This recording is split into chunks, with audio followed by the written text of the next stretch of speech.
जब किसी अस्पताल में ऐसा हादसा होता है तो नेचुरली सबसे पहले हॉस्पिटल मैनेजमेंट और डॉक्टर्स के रोल पर सवाल उठते हैं।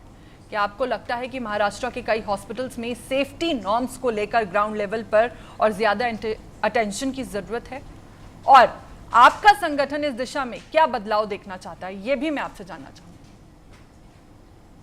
Thank you madam. बेसिकली आपने जो पहला सवाल पूछा कि जब ऐसा हादसा हो जाता है तो जो कोई भी गवर्नमेंट हॉस्पिटल हो या प्राइवेट हॉस्पिटल हो, अभी इसी अमरावती में पहले 3 साल पहले भी सेम हादसा हुआ था।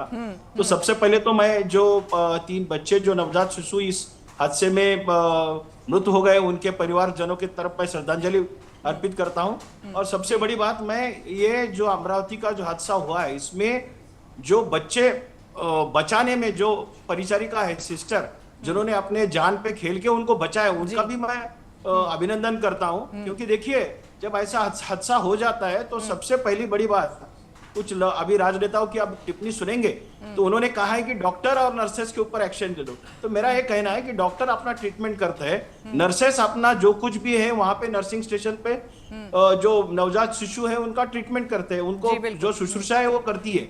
लेकिन उसमें ये अगर वेंटिलेटर का स्फोट हो जाता है तो उसमें ये वेंटिलेटर का जो स्फोट है, वो वेंटिलेटर सप्लाई किसने किया, वो कॉन्ट्रैक्टर का उसका भी इंक्वायरी होना चाहिए। उसके बाद जो इलेक्ट्रिक ऑडिट हुआ है या नहीं हुआ है, इलेक्ट्रिक जो सप्लाई करने, इलेक्ट्रिक जो कॉन्ट्रैक्टर है उसका भी इंक्वायरी होना चाहिए। लेकिन ऐसा जब हादसा होता है तो सिर्फ ओनली पब्लिक स्टंट के लिए जब ऐसा डॉक्टर के ऊपर कार्रवाई करो या सिस्टर के ऊपर कार्रवाई करो, ऐसा नहीं होना चाहिए। ये जो हादसा हुआ है डेफिनेटली बहुत ही बुरा हादसा है, ऐसा हादसा कभी नहीं होना चाहिए। इसमें निष्पक्ष चौकसी भी होनी चाहिए, लेकिन उसके साथ ही साथ सिर्फ डॉक्टर या सिस्टर को दोषी नहीं, तो टोटल सिस्टम। इसके पहले उसी अमरावती में यह हादसा हुआ था, इसलिए उन्होंने पुराने बिल्डिंग से नए बिल्डिंग में शिफ्ट हो गए। तो यह शिफ्ट होते समय इलेक्ट्रिक ऑडिट हुआ था क्या, इलेक्ट्रिक कॉन्ट्रैक्टर कौन था, जिन्होंने ये जो सप्लाई किया है वेंटिलेटर्स, उसका भी सब इंक्वायरी होना चाहिए।